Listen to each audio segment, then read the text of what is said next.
نحمده ونستعينه ونستغفره ونعوذ بالله من شرور أنفسنا ومن سيئات أعمالنا من يهده الله فلا مضل له ومن يضلل فلا هادي له أشهد أن لا إله إلا الله وحده لا شريك له وأشهد أن محمدا عبده ورسوله اللهم صل وسلم على نبينا محمد وعلى آله وصحبه ومن اتبع هداه ila yaumiddin amma ba'd.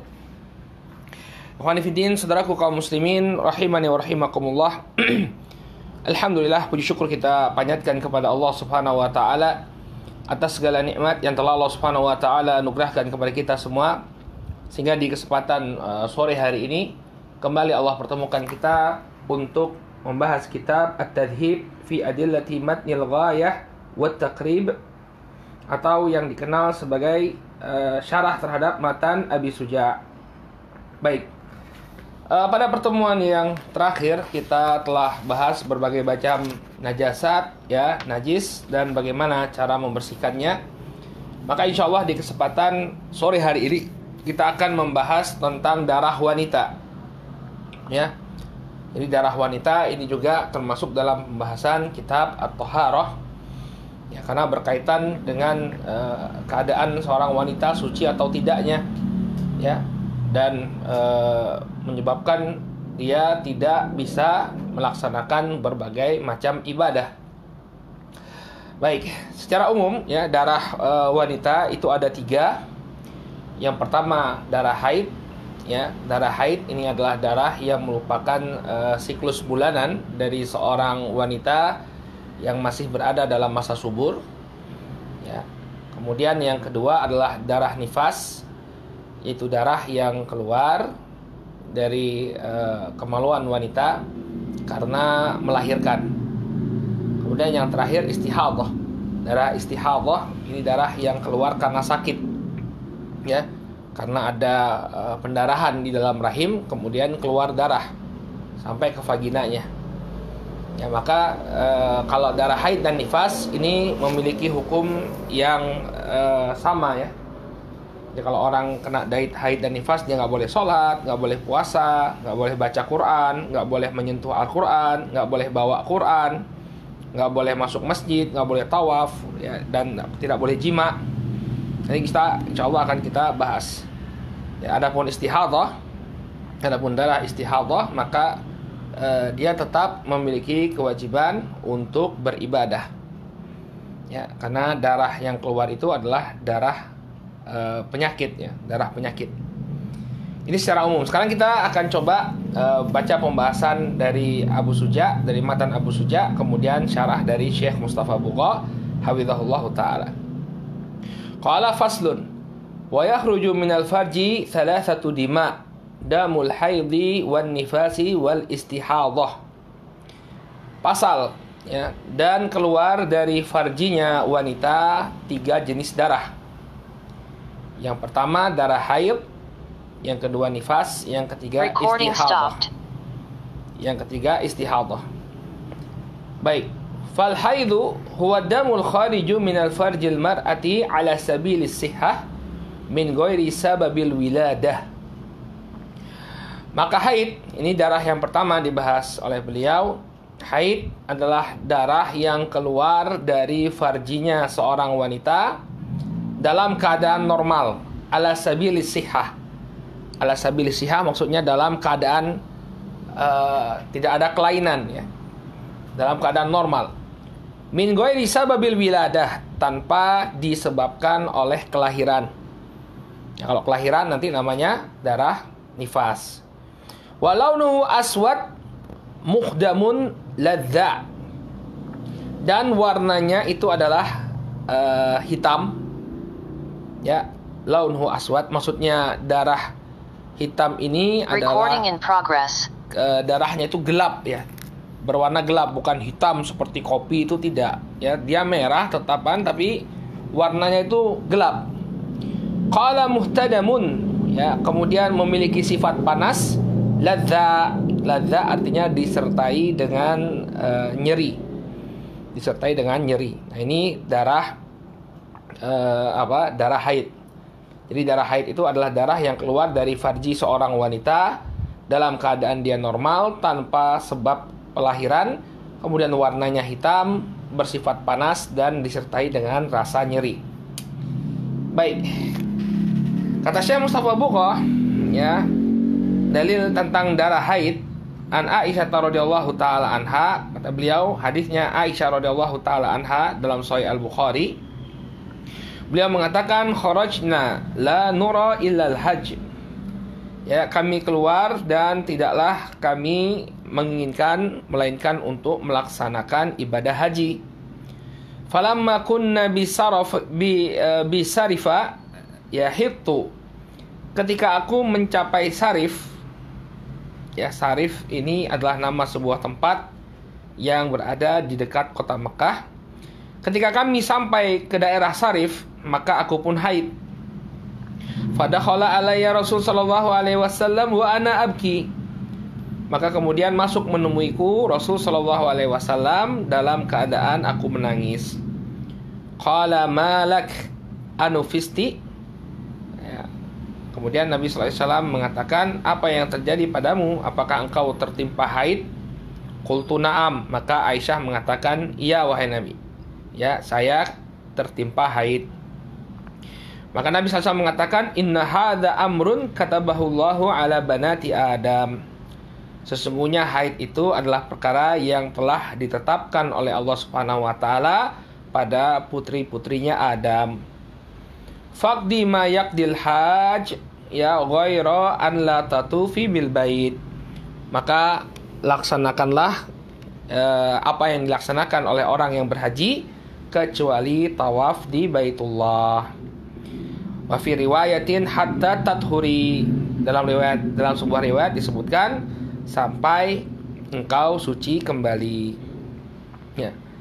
Ini menunjukkan bahwa haid adalah perkara yang ditetapkan oleh Allah Subhanahu wa taala kepada anak-anaknya Adam alaihissalam, anak-anak putrinya Adam alaihissalam, ini para wanita. Baik. Kata bahu artinya ja'alahu min asli, ya, halqatihi wa fihi salahu ajsamihinna. Artinya Allah Subhanahu wa taala menjadikan pada penciptaan kaum wanita dan di dalam haid itu terdapat salahu ajsamihinna, terdapat kebaikan bagi jasad seorang wanita.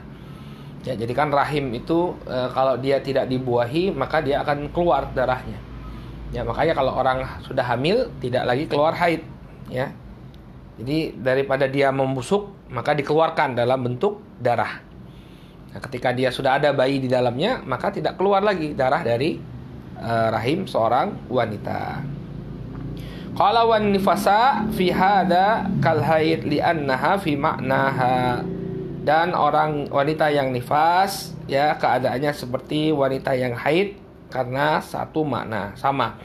Jadi kalau wanita yang nifas tidak boleh kemudian dia tawaf di Baitullah. Baik, nanti ada kita sebutkan ya apa saja yang tidak diperbolehkan bagi wanita yang sedang haid. Qala walaunuhu aswadu muhtadamun ladza, dan warna darah haid adalah hitam. Muhtadam yakni har, panas. Min ihtadama an-nahar yakni ishtadda harruhu. Dari kata ihtadama an-nahar, panas itu terik, ya. Ishtadda harruhu artinya semakin semakin panas. Jadi launuhu aswadu muhtadam artinya muhtadam memiliki sifat panas. Ladza muji, ya, membuat sakit. Makanya ada wanita itu kan ketika datang haid itu kan mereka merasakan nyeri di perut mereka. Ini ciri darah haid. Baik. Qala an Fatimah binti Abi Hubaish radhiyallahu anha annaha kanat tustahadu. Qala laha Nabi sallallahu alaihi wasallam idza kana damul haidha fa innahu damun aswadu yu'raf. Fa'idha kana dhalika famsiki anis salah fa'idha kana al-akharu fayatawaddai wasalli fa'innama huwa irqun. Nah, Nabi Shallallahu Alaihi Wasallam membedakan antara darah haid dan dengan darah nifas. Dalam hadits Fatimah bintu Abi Hubaish, ya, ketika itu beliau radhiyallahu anha sedang haid, maka dia mengatakan kepada Rasul Shallallahu Alaihi Wasallam, ya, maka Nabi Shallallahu Alaihi Wasallam mengatakan kepada Fatimah bintu Abi Hubaish, apabila darahnya itu darah haid, maka darahnya itu hitam dan sudah dikenal. Ini wanita itu bisa membedakan darah istihadhah dengan darah haid, itu seorang wanita bisa membedakannya, ya. Fa idza kana dzalika famsikiyani shalah. Apabila darahnya darah hitam yang sudah diketahui, yakni haid, maka berhentilah engkau dari salat. Jadi jangan salat lagi kalau sudah kena haid. Fa idza kana al-akhar, kalau darahnya itu bukan darah dengan sifat seperti itu, fatawaddu'i wa shalli fa innama huwa irqun. Ya. Apabila sifatnya berbeda, maka berwudulah engkau lalu salatlah. Ya, maka sesungguhnya itu hanya irqun. Irqun yakni yunzaf, urat yang berdarah. Jadi ada pendarahan di dalam rahim sang wanita. Ini darah istihadhah. Ini yang membedakan antara seorang wanita yang haid, yang terkena darah haid, dan yang terkena istihadhah. Kalau dia haid, nggak boleh sholat. Nggak boleh sholat sama sekali. Tapi kalau darahnya itu istihadhah, maka dia bersihkan darahnya tadi, kemudian dia pakai pembalut, lalu dia berwudu, dan sholat seperti biasa. Nah, ini antum perlu tahu ini, ikhwan. Ya, jangan mengatakan bahwa itu kan urusan perempuan, Ustaz. Ya, kita juga nikah nanti ya. Siapa tahu istri kita belum paham. Ya, maka kalau darahnya itu darah istihadhah, ya, dia bersihkan darahnya, lalu dia pakai sesuatu untuk menyumpal darah tersebut, lalu dia berwudu dan melaksanakan sholat seperti biasa. Baik. Qala wan nifasu huwa damul khariju akibal wiladah. Adapun nifas, maka dia adalah darah yang keluar setelah melahirkan. Ini darah nifas. Wal istihadhatu huwa damul khariju fi ghairi ayyamil haid wan nifas. Adapun istihadhah adalah darah yang keluar selain hari-hari haid dan nifas. Ini yang kita sebut sebagai darah sakit, ya, darah yang keluar karena pendarahan. Ada pendarahan, dia bukan haid, bukan nifas, maka ini istihadhah. Kemudian bagaimana, apa yang dilakukan oleh seorang wanita ketika dia terkena darah istihadhah? Kata Aisyah radhiyallahu anha, beliau mengatakan, ja'at Fatimah bintu Abi Hubaish radhiyallahu taala anha ila Nabi sallallahu alaihi wasallam faqalat, ya Rasulullah, inni imra'atun ya ustahadu fala athur. Ya, afa ada ussalah. Wahai Rasulullah, sesungguhnya aku adalah seorang wanita yang terkena istihadhah dan aku tidaklah bersih, artinya darahnya terus mengalir. Ya, apakah aku harus meninggalkan sholat? Nah, perhatikan ini ya ikhwan, kalau istihadhah itu tetap wajib sholat.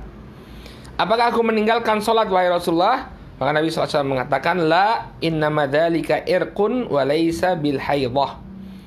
Tidak, hanya saja itu merupakan urat yang berdarah. Irqun artinya terjadi pendarahan pada rahimmu, wa laisa bil haidhah, bukan darah haid.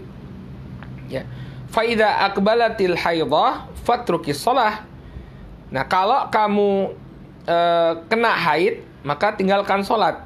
Nah, mafhum mukhalafahnya, kalau darahnya itu bukan darah haid, bukan darah nifas, maka apa? Jangan tinggalkan salat, tetap salat. Ya, jadi darah istihadhah tidak kemudian membuat seorang wanita ya meninggalkan salatnya. Ini perlu antum tahu. Ya, kalau istihadhah dia tetap melaksanakan salat. Tapi kalau haid, ya fatrukis shalah, maka tinggalkanlah salat. Nah, ini kalau haid dia tidak salat. Fa idza dhahaba qadruha faghsili anka dam wa shalli. Apabila ya telah pergi, ya apabila telah hilang darahnya, apabila sudah keluar darah, ini istihadhah, beliau kembali berbicara tentang istihadhah. Apabila Nah, afan ini tentang haid ya. Fa idza dhahaba qadruha, apabila haid itu telah selesai, faghsili ankadam wa sholli, maka cucilah darahnya kemudian salatlah. Ya. Maka ini setelah haid itu berhenti, maka diwajibkan untuk kembali melaksanakan sholat. Tapi mandi dulu ya, mandi dulu, baru kemudian seorang wanita sholat. Jangan kemudian berhenti darahnya langsung dia sholat, enggak, mandi dulu dia. Baik. Nah ini perbedaan antara haid, kemudian nifas dan istihadhah. Jadi haid itu darah yang merupakan siklus bulanan seorang wanita dalam keadaan normal. Kemudian nifas adalah darah yang keluar ketika setelah seorang wanita melahirkan. Kemudian istihadhah adalah darah yang keluar selain dua darah tadi. Kalau haid dan nifas ini nggak boleh sholat. Kalau istihadhah ya maka dia tetap berkewajiban untuk sholat. Baik. Lalu di sini beliau menyebutkan beberapa rentang waktu terjadinya haid dan nifas ya. Qala wa aqallul haidu yaumun wa lailah. Ya, rentang waktu haid yang paling singkat adalah sehari semalam. Jadi bisa seorang wanita itu sehari semalam dia haid ya, kemudian setelah 24 jam suci. Bisa. Wa aktsaruhu 15 yauman. Dan yang paling banyaknya adalah 15 hari. Wa ghalibuhu sittun aw sab'un. Tapi keadaan mayoritasnya 6 atau 7 hari. Ini keadaan mayoritas wanita dalam siklus haidnya. Ya, 6 atau 7 hari. Ya, jadi rentang waktunya itu pada hakikatnya antara 1 sampai 1 hari sampai 15 hari. Ya, jadi kalau misalnya seorang wanita 15 hari sebelum 15 hari dia masih keluar, yaitu mungkin haid. Tapi kalau sudah lebih dari 15 hari kemungkinannya istihadhah. Kemudian nifas wa aqallu an-nifas lahdatan. Ya, wa aktsaruhu sittuna yauman wa ghalibuhu arba'una yauman. Adapun nifas, maka yang paling singkatnya adalah sesaat. Jadi begitu melahirkan keluar darah, habis itu nggak keluar, selesai. Ini yang paling singkatnya. Wa aktsaruhu sittuna yauman, dan paling lama jangka waktu nifas itu adalah 60 hari. Wa ghalibuhu arba'una yauman, dan mayoritasnya 40 hari. Ya, nifas itu 40 hari. Ya. Baik. Ini semua berdasarkan pengamatan ya. Ini semua berdasarkan pengamatan. Qala wa aqallu at-tuhri bainal haidataini 15 yauman wala hadda li aktsarihi. Dan masa suci paling singkat antara dua haid adalah 15 hari. Jadi antara haid yang satu dengan haid selanjutnya ini paling singkat 15 hari. Paling singkat 15 hari. Tapi paling maksimal wala hadda li aktsarihi. Dan tidak ada batasan dari waktu lamanya. Ya, nanti kalau antum menikah, istri melahirkan, kemudian selesai masa nifasnya, lalu istri antum menyusui, itu bisa berbulan-bulan tidak haid ya. Jadi jangan kemudian kita katakan, loh kamu hamil lagi ya Pak? Kok nggak haid-haid? Ya enggak. Ya, wanita menyusui itu nanti antum dapati masa tidak haidnya itu lama. Ya, jadi sebenarnya enak kita suami itu ya, kalau istri habis melahirkan itu palang merahnya lama itu ya. Tapi kita sabar dulu ya, nifas dulu ya, nifas sekitar 40 hari. Nah setelah itu ketika istri menyusui biasanya lama itu nggak haid ya, jadi nggak dapat palang merah selama berbulan-bulan ya. Ya, kata beliau di sini masa suci antara dua haid itu paling ringkas, paling cepatnya 15 hari, dan tidak ada batasan jangka waktu yang panjang di antara dua masa suci tersebut. Jadi bisa 1 bulan, ya bisa 2 bulan. Itu lagi, apalagi ketika dia menyusui. Kalau dia menyusui, ya itu nanti siklus haidnya itu bisa lama. 2 bulan sekali baru haid, kan enak gitu ya. Jadi lama masa palang merahnya. Baik. Qala wa aqallu zamani tahidu fihi al-mar'atu tis'u sinin. Dan usia haid yang paling muda, paling kecil adalah 6 tahun. Tis'u 9 tahun. Jadi wanita itu paling dini mendapatkan haid adalah usia 9 tahun. Ya, berarti 8 tahun lebih ya kalau di ukuran tahun Masehi, karena ini adalah menggunakan ukuran Hijri. Ya, maka ukuran Hijri 9 tahun ini adalah usia termuda seorang wanita mendapatkan haid. Ya, dari mana ini semua didapatkan oleh para ulama? Hadhihi taqadir, ya, taqadir fil haid wan nifas wat tuhur mabnahu al istiqra. Ya, ukuran-ukuran haid, nifas dan suci ini dibangun di atas pengamatan. Ay tatabu al hawadith wal wujud wa qad wujidat waqa'i'u athbatatha. Jadi dengan pengamatan peristiwa-peristiwa yang terjadi dan fakta-fakta yang ada, maka didapatkanlah fakta-fakta yang menetapkan perkara tersebut. Bahwa haid itu paling ringkasnya sehari semalam, kemudian paling panjangnya adalah 15 hari, rata-rata 6-7 hari. Nah, ini semua dengan penelitian. Ya, nifas itu paling ringkasnya adalah sesaat, kemudian paling lamanya adalah 60 hari, dan biasanya terjadi 40 hari. Dan kemudian jeda waktu antara 2 kali haid paling ringkasnya adalah 15 hari, dan tidak ada batasan terhadap jangka waktu panjangnya. Qala wa ma rawahu Abu Dawud wa ghairuhu an Ummi Salamah qalat kanat an-nufasa tajlisu ala ahdi Rasul sallallahu alaihi wasallam 40 yauman. Ya, mahmulun 'alal ghalib fa huwa la yanfi az-ziyadah. Adapun apa yang diriwayatkan oleh Al-Imam Abu Dawud dan yang selain beliau dari Ummu Salamah, di mana beliau mengatakan dahulu wanita-wanita yang nifas tidak sholat. Tajlis di sini artinya la tuqom, la takum, ya, la takum artinya dia tidak melaksanakan sholat. Dahulu wanita-wanita yang nifas mereka tidak sholat di masa Nabi SAW selama 40 hari. Maka hadisnya Ummu Salamah ini mahmulun alal ghalib, dibawa kepada keadaan mayoritas. Jadi mayoritasnya wanita itu nifasnya selama 40 hari. Wahwa layan fi ziyadah, dan tidak menafikan adanya tambahan. Jadi bisa lebih daripada 40 hari. Qala wa aqallul hamli 6 ashhur wa aktsaruhu 4 sinin wa ghalibuhu 9 ashhur. Dan jangka waktu hamil yang paling singkat adalah 6 bulan. Jadi wanita itu bisa melahirkan bayi, ya, secara normal itu setelah masa kehamilan 6 bulan. Wa aktsaruhu 4 sinin, dan yang paling lama adalah 4 tahun. Wa ghalibuhu 9 ashhur, dan seringnya itu 9 bulan.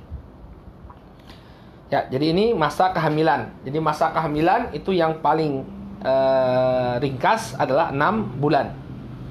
Qala istadalla li aqalli al-hamli biqaulihi ta'ala wa hamluhu wa fisaluhu 30 syahra. Ini perhatikan indahnya sisi pendalilan, ya.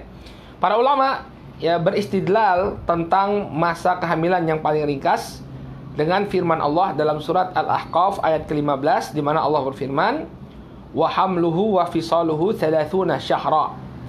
Ya, ibunya telah mengandungnya dan menyusuinya selama 30 bulan. Qala ma'a qawlihi subhanahu wa fisaluhu fi amain. Dan sang ibu menyusuinya dalam jangka waktu 2 tahun. Ya, fisaluhu ay fitamuhu, menyusui. Ya, jadi dalam ayat yang pertama dikatakan bahwa hamil dan menyusui selama 30 bulan.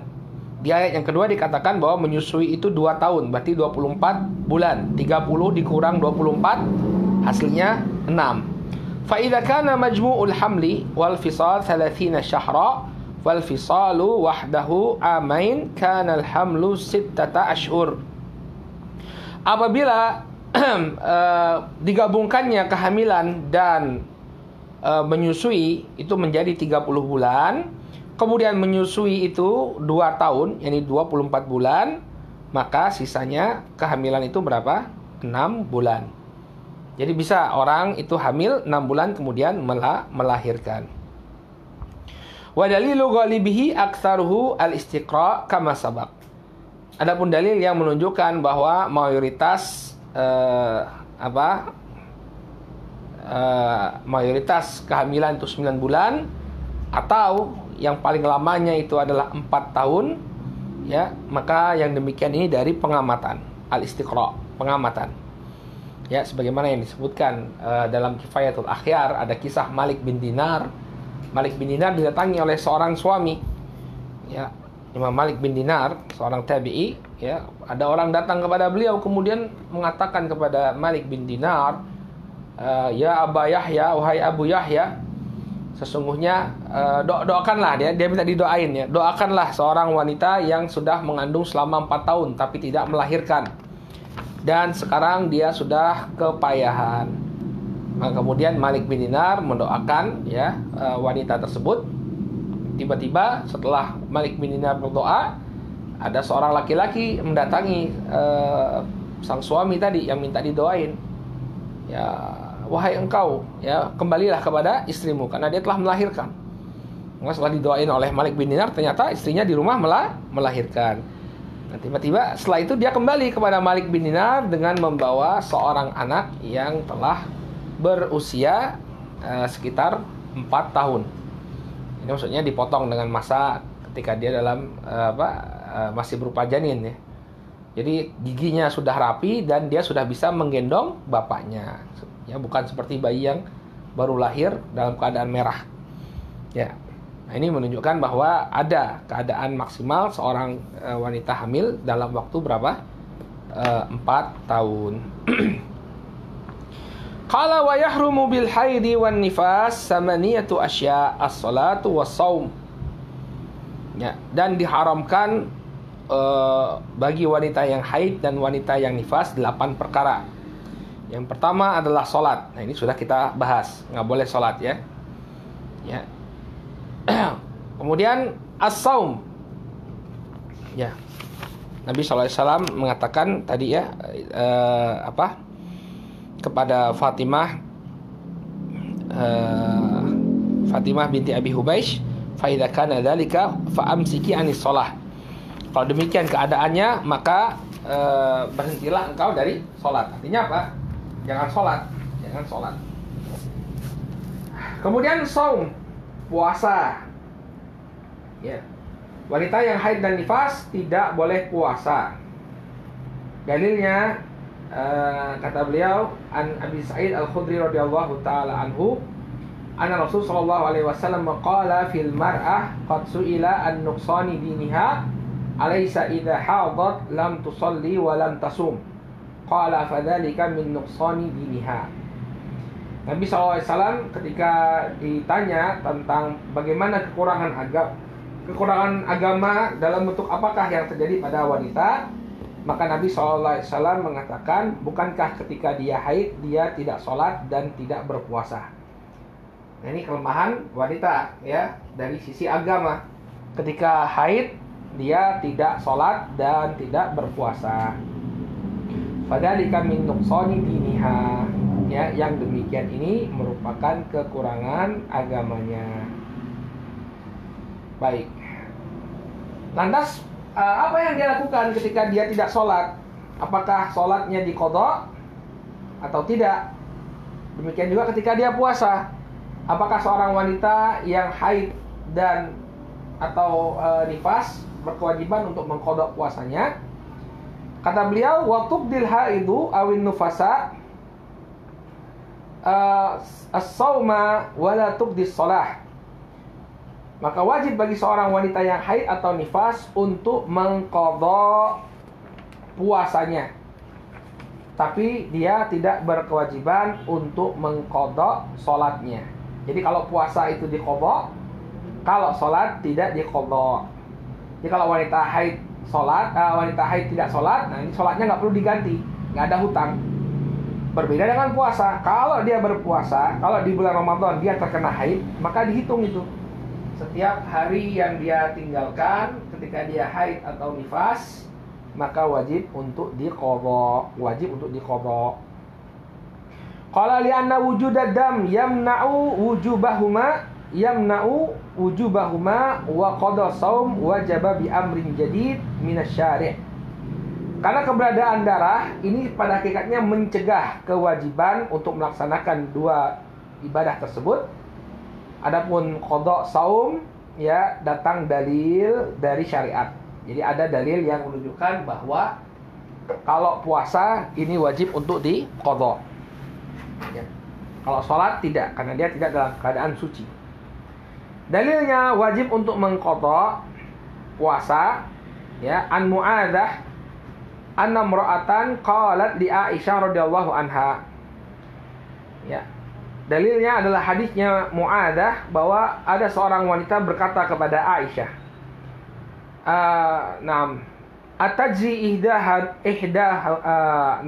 Atajzi ihdana salataha idza tahurat. Apakah salah seorang di antara kita, yakni kaum wanita, mengqadha salatnya ketika dia suci? Faqalat aharuriyatun anti. Maka Aisyah mengatakan, apakah engkau adalah seorang pengikut sekte Haruri?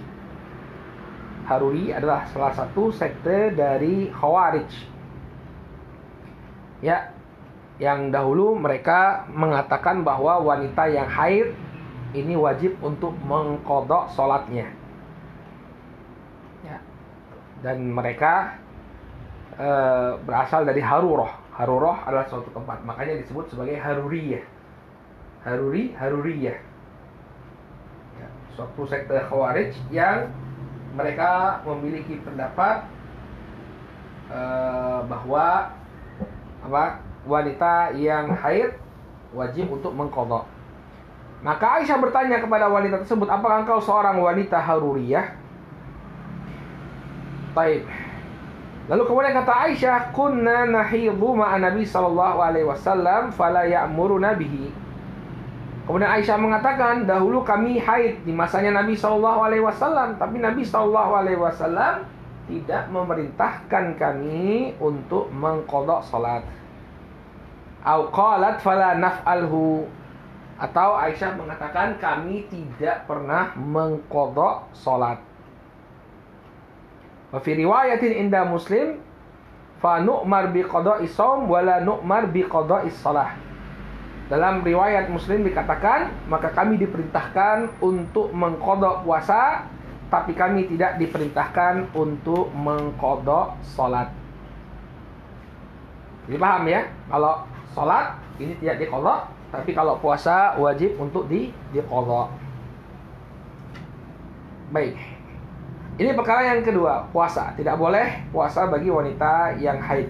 Qala qiraatul Qur'an, tidak boleh juga membaca Al-Qur'an.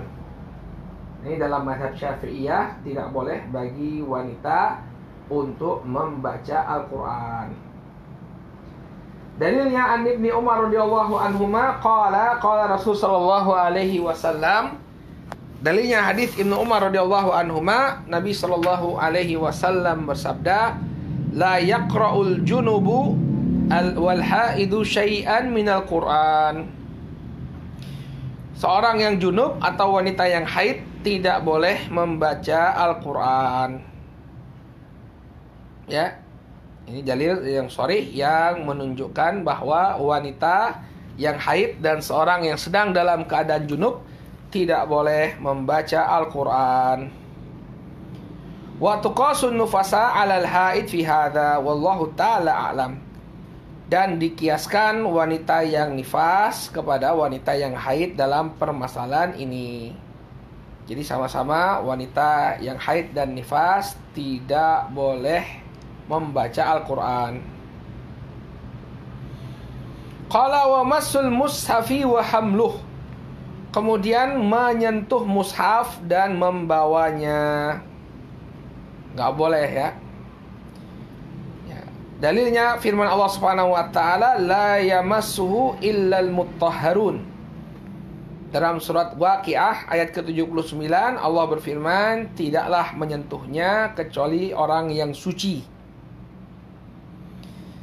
Waliqaulihi sallallahu alaihi wasallam, dan juga dalam sebuah hadis Nabi sallallahu alaihi wasallam yang dikeluarkan oleh Imam Ad-Daruqutni, Nabi sallallahu alaihi wasallam mengatakan, an la yamassal Qur'ana illa tahir. Dan janganlah seorang menyentuh Al-Qur'an kecuali dia suci. Ya, jangan ada yang menyentuh Al-Quran kecuali seorang yang suci.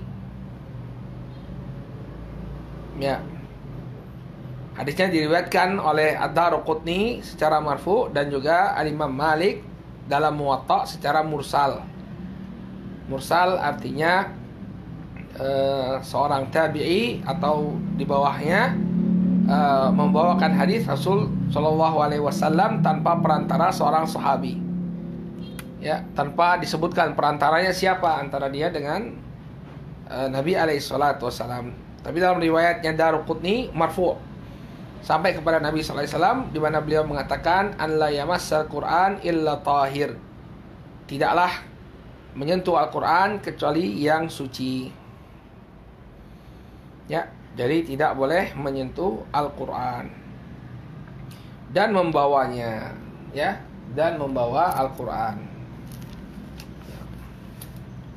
Qala wa dukhulul masjid. Kemudian yang ketiga, tidak boleh bagi seorang wanita yang haid dan nifas untuk masuk masjid.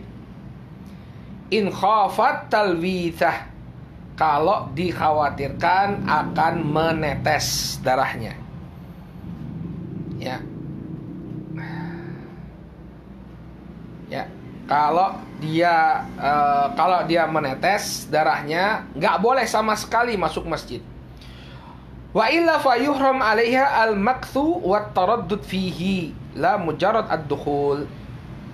Tapi kalau tidak dikhawatirkan menetes, maka yang diharamkan itu adalah tinggal di masjid dan berbolak-balik keluar masuk masjid.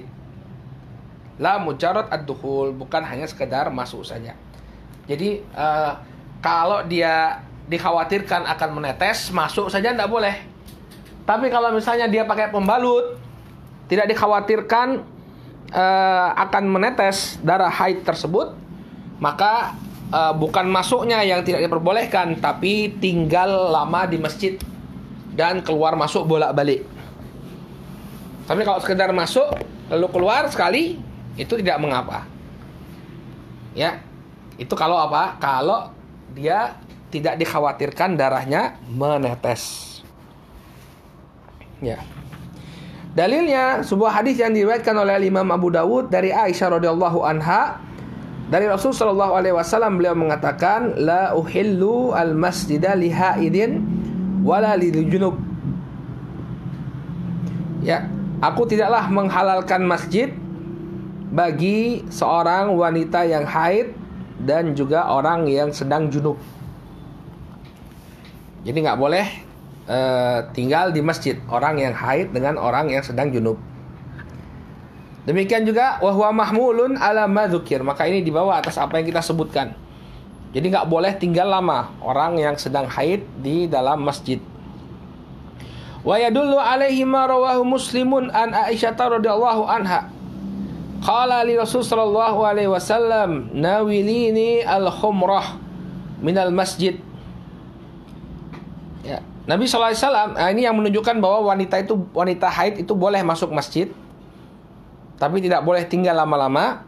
Ya, adalah kisahnya Aisyah. Nabi sallallahu alaihi wasallam mengatakan kepada Aisyah, ya, berikan kepadaku sajadah dari masjid, atau ambilkan untukku sajadah dari masjid. Fakultu ini haid, maka Aisyah mengatakan, sesungguhnya aku dalam keadaan haid. Nah, ini dalil yang menunjukkan kalau wanita haid itu tidak boleh masuk masjid. Ya, tidak boleh. Mereka sudah mengetahui bahwa wanita yang haid itu tidak boleh masuk masjid. Makanya Aisyah mengatakan, haid, saya sedang haid. Gimana kok Anda, wahai Rasul, menyuruh saya untuk mengambil sajadah Anda dari masjid? Faqala inna haidhataki laysat fi yadik. Maka Nabi sallallahu alaihi wasallam mengatakan, sesungguhnya haidmu itu bukan di tanganmu. Ya, artinya apa? Kalau memang dia aman, nggak menetes, Ya tidak boleh masuk masjid, ambil, kemudian balik lagi. Karena sesungguhnya haidnya itu bukan di tangan. Ya. Kemudian wa indan Nasa'i an Maimunah qalat wa taqumu ihdana bil khumrati ila al masjid fatabsutuha wa hiya haid. Dan disebutkan dalam riwayat Nasa'i dari Maimunah radhiyallahu anha, beliau mengatakan, dan salah seorang di antara kami ya dalam keadaan haid, dia dia berdiri di atas humroh, di atas sejadah yang di tabsutuha, yang dia hamparkan dalam keadaan dia haid.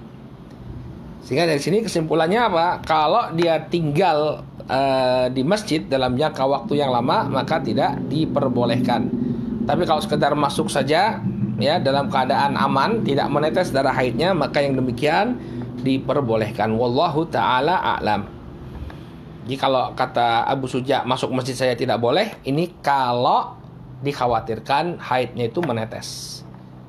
Tapi kalau tidak dikhawatirkan haidnya menetes, maka boleh baginya untuk masuk masjid, namun tidak boleh duduk dalam jangka waktu yang lama.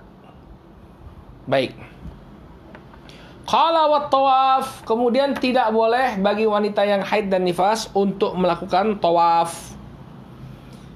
Dalilnya hadis Ibnu Abbas di mana Nabi SAW mengatakan at-tawafu haulal bait mithlus shalah. Tawaf di sekitar Baitullah ini seperti salat. Illa annakum tatakallamuna fihi, hanya saja ya kalian diperbolehkan untuk berbicara ketika tawaf. Faman takallama fihi fala yatakallamanna illa bi khair. Maka barang siapa yang berbicara ketika tawaf, maka janganlah dia berbicara kecuali sesuatu yang baik. Ini yang membedakan antara sholat dan tawaf. Kalau sholat nggak boleh ngobrol, tapi kalau tawaf itu boleh. Ya, misalnya memang utamanya kita zikir ya kepada Allah Subhanahu wa taala ketika tawaf, tapi ketika berbicara maka ini tidak membatalkan tawaf. Ya, seringnya misalnya ketika kita lagi tawaf ketemu orang dari luar negeri misalnya, Assalamualaikum, salam, min Nigeria atau dari mana gitu ya. Yang demikian diperbolehkan. Maka syahid dari hadis ini bahwa tawaf itu seperti sholat. Ya, maka seorang wanita yang sedang haid tidak diperbolehkan untuk sholat. Ya, maka tawaf pun dia tidak diperbolehkan. Demikian juga hadis Aisyah, ya, ghairu an tatufi fil bait. Ketika Aisyah kena haid ketika haji, maka Nabi SAW mengatakan lakukan manasik haji kecuali tawaf. Maka tawaf tidak diperbolehkan bagi seorang wanita yang haid. Qala wal wad'u, dan tidak boleh dijimai. Hati-hati ya, wanita yang sedang haid tidak boleh dijimai. Ya, gimana Ustadz kalau kepengen? Ya, pakai cara yang lain. Ya, nanti insya Allah kita sebutkan ya. Jadi tidak boleh ya seorang suami memaksa perempuan untuk melayani jima di farjinya ketika dia sedang haid. Gimana lagi berdarah-darah begitu ya, jijik ya. Ya nggak boleh jima. Dalilnya adalah firman Allah Subhanahu wa taala dalam surat Al-Baqarah. Ya, dalam surat Al-Baqarah Allah berfirman, "Wa yas'alunaka 'anil mahid, qul huwa adza fa'tazilun nisa fil mahid." Dan mereka bertanya kepada engkau wahai Rasul tentang haid. Maka katakanlah haid itu adalah adza, kotoran. Fa'tazilun nisa fil mahid. Maka jauhilah wanita ketika mereka sedang dalam keadaan haid. Wal itizalu min mahid ay fi mawdi'id damil haid, yakni tarkil wad'i, wallahu a'lam. Maksud i'tizal dan jauhilah wanita yang sedang haid itu bukan dijauhi secara fisik. Ya, kupulangkan engkau kepada orang tuamu karena kamu lagi haid. Bukan, ya. Bukan. Maksudnya itu adalah tidak menggauli. Janganlah kalian menggauli atau fa'tazilu, maka tinggalkanlah istri kalian ketika dia sedang haid, artinya tinggalkan jima. wala taqrabuhunna hatta yathurna. Dan janganlah kalian mendekati mereka, artinya menjimai mereka sampai mereka suci. Fa idza tatahharna fa'tuhunna min haitsu amarakumullah innallaha yuhibbu at-tawwabin wa yuhibbul mutatahhirin. Maka apabila dia telah suci, tatahharna artinya dia telah bersuci, telah mandi, maka datangilah istri kalian dari arah yang diperintahkan oleh Allah Subhanahu wa taala. Sesungguhnya Allah mencintai orang-orang yang bertaubat dan mencintai orang-orang yang membersihkan dirinya. Ya, tatahharna ay ightasalna. Yani setelah mereka mandi. Ya, jadi misalnya tanya misalnya udah hari ke-7 misalnya. Gimana dia udah berhenti belum? Udah, Bang. Oh, ya. Ini mumpung anak-anak lagi tidur nih misalnya gitu. Oh, jangan dulu. Kalau udah berhenti, udah mandi atau belum? Nah, kalau sudah mandi baru boleh melakukan hubungan suami istri. Tapi kalau dia belum mandi, nggak boleh. Ya, karena Allah mengatakan fa idza tatahharna fa'tuhunna min haitsu amarakumullah. Kalau wanita itu telah mandi, maka datangilah mereka dari arah yang diperintahkan oleh Allah Subhanahu wa taala. Qala wal istimta'u bima baina surrati war rukbah. Ya, dan bersenang-senang di area antara pusat dan lutut. Pusat dan lutut. Artinya nggak boleh bersenang-senang di daerah sensitif itu ya ketika wanita sedang haid. Ya. Dalilnya adalah apa yang diriwayatkan oleh Al-Imam Abu Dawud dari Abdullah bin Sa'ad bahwa beliau bertanya kepada Rasul sallallahu alaihi wasallam, "Ma yahillu li min imraati wa hiya haid?" Maka dia mengatakan, "Wahai Rasulullah, apa yang halal bagiku dari istriku ketika dia haid?" Qala laka ma fawqal izar. Ya. Qala, maka Nabi SAW mengatakan, bagimu apa yang ada di atas sarungnya. Fawqa ma yasturuhu al izar wal izaru thawb alladhi yasturu wastal jismi wa huwa ma baina surrati war rukbati ghaliban. Ya.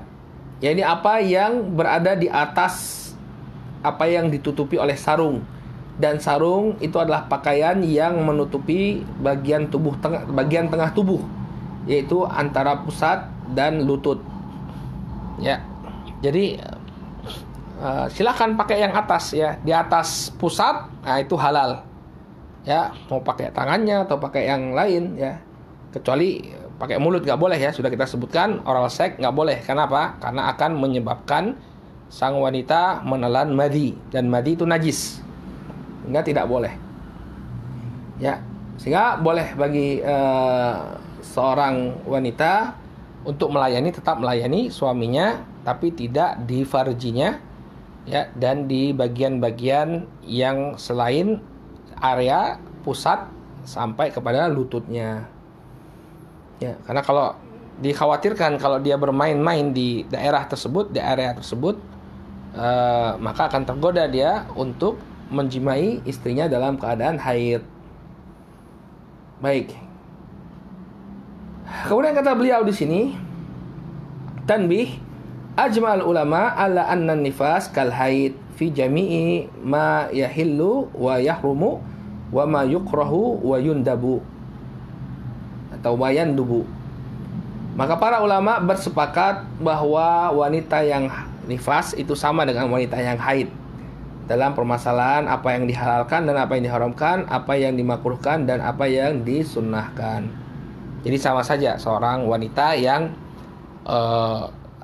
nifas ya, dia nggak boleh sholat, nggak boleh puasa, nggak boleh baca Quran, nggak boleh memegang mushaf, nggak boleh membawa mushaf, nggak boleh masuk masjid, kemudian tidak boleh melakukan tawaf, tidak boleh dia dijimai, dan tidak boleh untuk istimta di antara pusat dan lututnya. Jadi sama.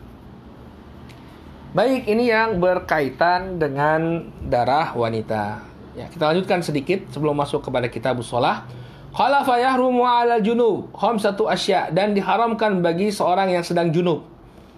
Ya, seorang junub ya, entah dia ihtilam, mimpi basah, atau dia berhubungan dengan istrinya, maka diharamkan baginya 5 perkara. Yang pertama as-salah, kemudian qiraatul Quran, yang kedua membaca Al-Quran, yang ketiga masul mushaf wa hamluhu, kemudian yang ketiga menyentuh mushaf dan membawanya, qala wat tawaf, kemudian yang keempat tawaf, kemudian yang kelima lubthu fil masjid, ya, dan tinggal di masjid. Nah, ini kalau kita junub.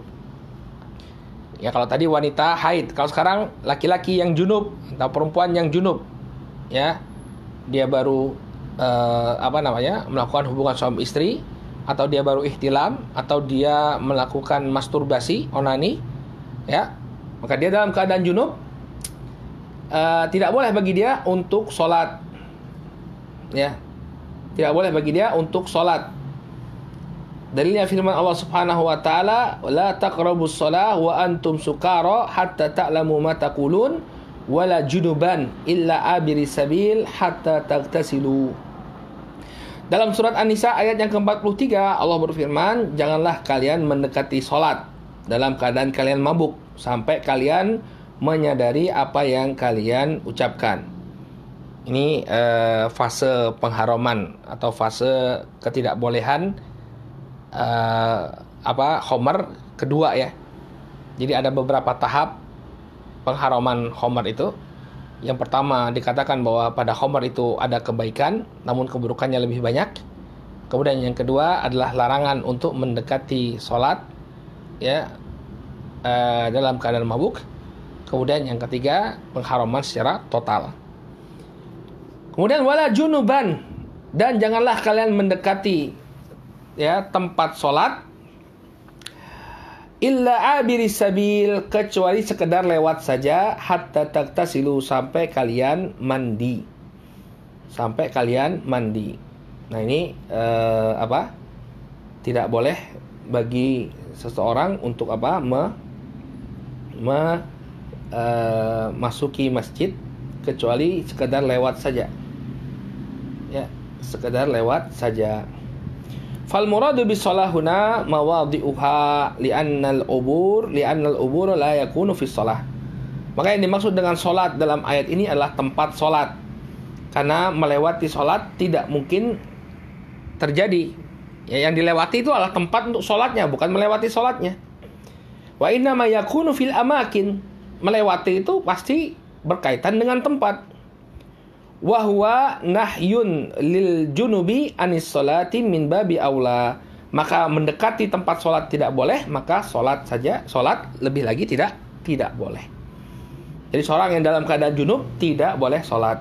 Qala wa rawa Muslimun an Ibni Umar qala inni sami'tu Rasulullah sallallahu alaihi wasallam la tuqbal salatun bi ghairi tahur. Dari hadisnya Ibnu Umar, Nabi SAW menyebutkan tidaklah diterima sholat seseorang tanpa bersuci. Bahwa yashmul taharatul muhdats wal junub.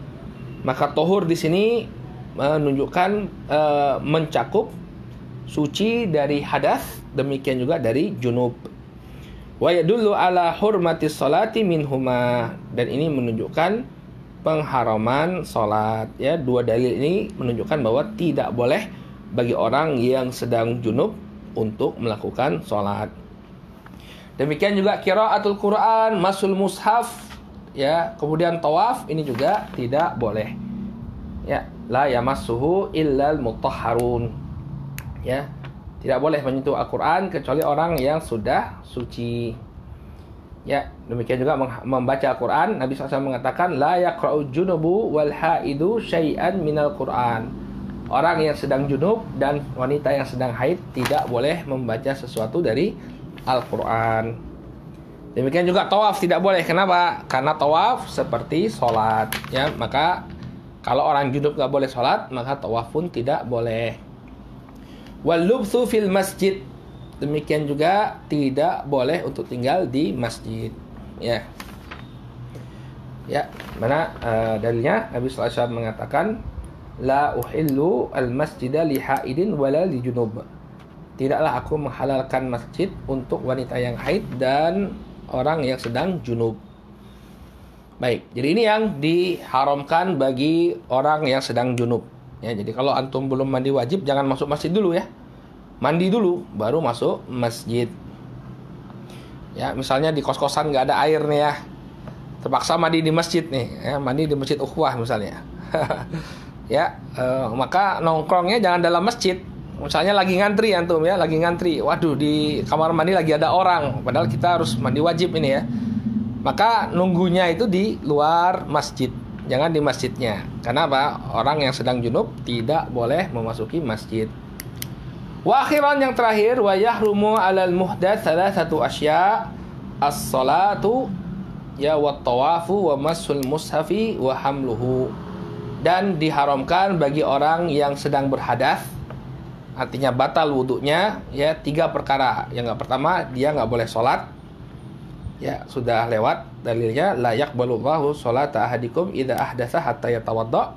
Allah tidak menerima sholat salah seorang di antara kalian apabila dia berhadas sampai dia berwudu. Kemudian juga tawaf, karena tawaf sama dengan sholat. Wa mashul mushaf wa hamluhu, demikian juga memegang mushaf, membawa mushaf.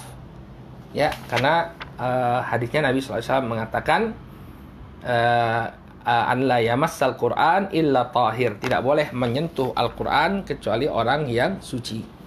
Ya, kecuali orang yang sudah dalam keadaan suci. Sehingga kalau enggak berwudu tidak boleh memegang mushaf.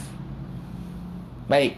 Ya, jadi ini kesimpulannya bahwa wanita yang haid dan nifas tidak boleh melakukan 8 hal: salat, puasa, membaca Al-Qur'an, menyentuh dan membawa mushaf, kemudian masuk ke dalam masjid, tawaf, kemudian dijimai dan bersenang-senang atas dirinya antara pusat dan lutut. Kemudian diharamkan bagi seorang yang sedang junub 5 perkara. Dia nggak boleh sholat, nggak boleh baca Quran, nggak boleh menyentuh dan membawa Al-Quran, tidak boleh tawaf, dan tidak boleh tinggal di masjid. Adapun bagi orang yang tidak suci, ya, dalam keadaan berhadas, tidak boleh baginya untuk melakukan 3 perkara: salat, tawaf, dan menyentuh dan membawa mushaf. Taib, wallahu taala a'lam bisawab. Naktafi bihadzal qadar. Kita cukupkan dulu sampai di sini pertemuan kita. Alhamdulillah kitab Thaharah sudah selesai. Ya. Selesai kita dari 1 kitab dalam matan Abi Suja. Insyaallah pada pertemuan yang akan datang kita akan masuk ke dalam kitab yang baru, yaitu Kitabus Shalah. Ya. 15 pertemuan untuk membahas Thaharah. Alhamdulillah. Taib, naktafi bihadzal qadar. Kita cukupkan dulu sampai di sini, mudah-mudahan bermanfaat. Subhanakallahumma wa bihamdika asyhadu an la ilaha illa anta astaghfiruka wa atubu ilaik. Assalamualaikum warahmatullahi wabarakatuh. Recording stopped.